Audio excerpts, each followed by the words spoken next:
ವಯನಾಡಿನಲ್ಲಿ ಬದುಕಿದ್ದಾಗಲೇ ನರಕ ದರ್ಶನ, ಮುಂಡಕೈನಿಂದ ಬರ್ತಾ ಇವೆ ಸಾಲು ಸಾಲು ಹೆಣ, ವರುಣದೇವನ ರೌದ್ರ ನರ್ತನ.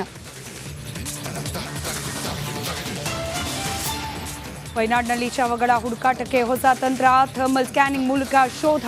ರಿಪಬ್ಲಿಕ್ ಕನ್ನಡದಲ್ಲಿ ನಾನ್ ಸ್ಟಾಪ್ ಮೆಗಾ ಲೈವ್.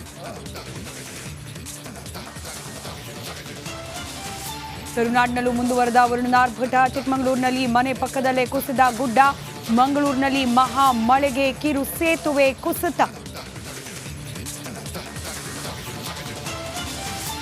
ಪಾದಯಾತ್ರೆ ವಿಚಾರದಲ್ಲಿ ಮೈತ್ರಿಯಲ್ಲಿ ಮುನಿಸು, ದಳಪತಿ ಮನವೊಲಿಸೋಕೆ ಕಸರತ್ತು, ಕುಮಾರಸ್ವಾಮಿ ಜೊತೆ ಜೆಪಿ ನಡ್ಡಾ ಸಂಧಾನ.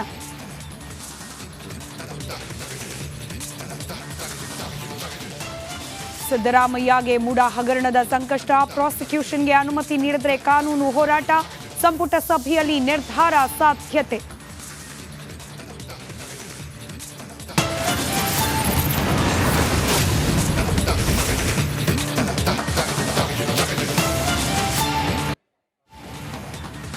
ರಾಜ್ಯ ರಾಜಕಾರಣದ ಅತಿ ದೊಡ್ಡ ಸ್ಫೋಟಕ ಸುದ್ದಿ ಇದು. ರಾಜ್ಯ ಬಿಜೆಪಿ ಘಟಕದ ಅಧ್ಯಕ್ಷರಾದ ವಿಜಯೇಂದ್ರ ಅವರಿಗೆ ಸೆಡ್ಡು ಹೊಡೆದಿರುವ ಆ ನಾಯಕ ಯಾರು? ವಿಜಯೇಂದ್ರ ನಾಯಕತ್ವಕ್ಕೆ ಸೆಡ್ಡು ಹೊಡೆದಿದ್ದು ಯಾರು ಅನ್ನೋ ಪ್ರಶ್ನೆಗೆ ಉತ್ತರ ಇದೀಗ ಲಭ್ಯ ಆಗ್ತಾ ಇದೆ. ಬಿಜೆಪಿಯಲ್ಲಿ ಅತಿ ದೊಡ್ಡ ಬಿರುಕು ನಿರ್ಮಾಣವಾಗಿರೋದು ಮೇಲ್ನೋಟಕ್ಕೆ ಸ್ಪಷ್ಟವಾಗ್ತಾ ಸಾಗ್ತಾ ಇದೆ. ರಾಜ್ಯ ರಾಜಕಾರಣದ ಮತ್ತೊಂದು ಸ್ಫೋಟಕ ಸುದ್ದಿ ಇದು. ಬಿಜೆಪಿಯಲ್ಲಿ ನಿರ್ಮಾಣವಾಗೇ ಬಿಡ್ತಾ ಅತಿ ದೊಡ್ಡ ಬಿರುಕು. ವಿಜಯೇಂದ್ರ ಅವರ ನಾಯಕತ್ವಕ್ಕೆ ಸೆಡ್ಡು ಹೊಡಿಲಿಕ್ಕೆ ಸಿದ್ಧರಾಗಿ ನಿಂತ್ರ ಆ ನಾಯಕ.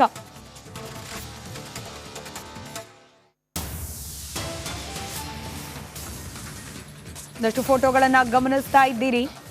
ಈ ಫೋಟೋ ಗಮನಿಸಿದ ತಕ್ಷಣ ನಿಮಗೆ ಗೊತ್ತಾಗತ್ತೆ ಯಾರ್ಯಾರಿದ್ದಾರೆ, ಏನೆಲ್ಲ ಚರ್ಚೆಗಳಾಗ್ತಿರಬಹುದು ಅಂತ ಹೇಳಿ. ಯತ್ನಾಳ್, ರಮೇಶ್ ಜಾರಕಿಹೊಳಿ, ಪ್ರತಾಪ್ ಸಿಂಹ, ಕುಮಾರ್ ಬಂಗಾರಪ್ಪ ಪ್ರತ್ಯೇಕ ಸಭೆಯನ್ನ ನಡೆಸಿದ್ದಾರೆ. ಮತ್ತಷ್ಟು ಡೀಟೇಲ್ಸ್ನೊಂದಿಗೆ ದೂರವಾಣಿ ಸಂಪರ್ಕದಲ್ಲಿ ನಮ್ಮ ಪೊಲಿಟಿಕಲ್ ಬ್ಯೂರೋ ಹೆಡ್ ವಿಜಯ್, ಈ ರಹಸ್ಯ ಸಭೆಯ ಉದ್ದೇಶ ಏನಿರಬಹುದು?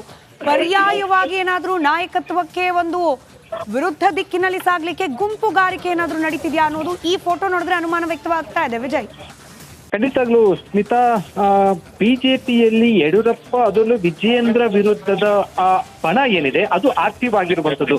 ಅದರ ಭಾಗವಾಗಿ ಈಗಾಗಲೇ ಕೂಡ ಪಾದಯಾತ್ರೆ ವಿರುದ್ಧ ರಮೇಶ್ ಜಾರಕಿಹೊಳಿ ಮತ್ತು ಯತ್ನಾಳ್, ಬಸನಗೌಡ ಪಾಟೀಲ್ ಯತ್ನಾಳ್ ಬಹಿರಂಗ ಅಸಮಾಧಾನ. ಬೆಂಗಳೂರಿನಲ್ಲಿ ಅತೃಪ್ತರ ಸಭೆ, ಅದರಲ್ಲಿ ವಿಜಯೇಂದ್ರ ವಿರುದ್ಧ ಸಂಬಂಧಪಟ್ಟಂತೆ ಒಂದಷ್ಟು ಇತ್ತೀಚೆಗೆ ಪ್ರತಾಪ್ ಸಿಂಹ ಒಂದು ಅಸಮಾಧಾನ ಹೇಳಿಕೆಯನ್ನು ಕೊಟ್ಟಿದ್ರು. ಇದರ ಬೆನ್ನಲ್ಲೇ ಕುಮಾರ್ ಬಂಗಾರಪ್ಪ ಅವರು ಕೂಡ ಅವರ ನಿವಾಸದಲ್ಲಿ ಭೇಟಿಯಾಗಿ ಈಗ ಮಾತುಕತೆ ನಡೀತಾ ಇರುವಂತದ್ದು. ಇದರ ಅರ್ಥ ವಿಜಯೇಂದ್ರ ವಿರುದ್ಧ ಪಕ್ಷದ ಒಳಗಡೆ ಇರುವಂತಹ ಅತೃಪ್ತರ ಬಣ ಏನಿದೆ ಅದು ಬಣ ಈಗ ಆಕ್ಟಿವ್ ಆಗಿರೋದು ಸಭೆ ನಡೆಸ್ತಾ ಉಂಟು. ಅಂದ್ರೆ ಇದರಿಂದ ದೊಡ್ಡ ಮಟ್ಟಕ್ಕೆ ಅಥವಾ ಎಫೆಕ್ಟ್ ಆಗುತ್ತೆ ಅನ್ನೋದಕ್ಕಿಂತ ಪಕ್ಷದ ಒಳಗಡೆ ಒಂದು ಸಂದೇಶ ಹೋಗುತ್ತೆ ಮತ್ತು ಪಕ್ಷದ ಹೈಕಮಾಂಡ್ ನಾಯಕರಿಗೆ ಒಂದು ಸಂದೇಶ ಹೋಗುವಂಥದ್ದು, ಪಕ್ಷಕ್ಕೆ ಮುಜುಗರ ಆಗುವಂಥದ್ದು. ಇದು ಈಗ ವಿಜಯೇಂದ್ರ ಪಾಲಿಗೆ ಒಂದು ರೀತಿಯ ಬಿಸಿ ತುಪ್ಪ ಆಗಿರುವಂತದ್ದು. ಸ್ಮಿತಾ, ಈಗ ಸಭೆಯ ನಂತರ ಏನೆಲ್ಲ ತೀರ್ಮಾನ ಕೈಗೊಳ್ತಾರೆ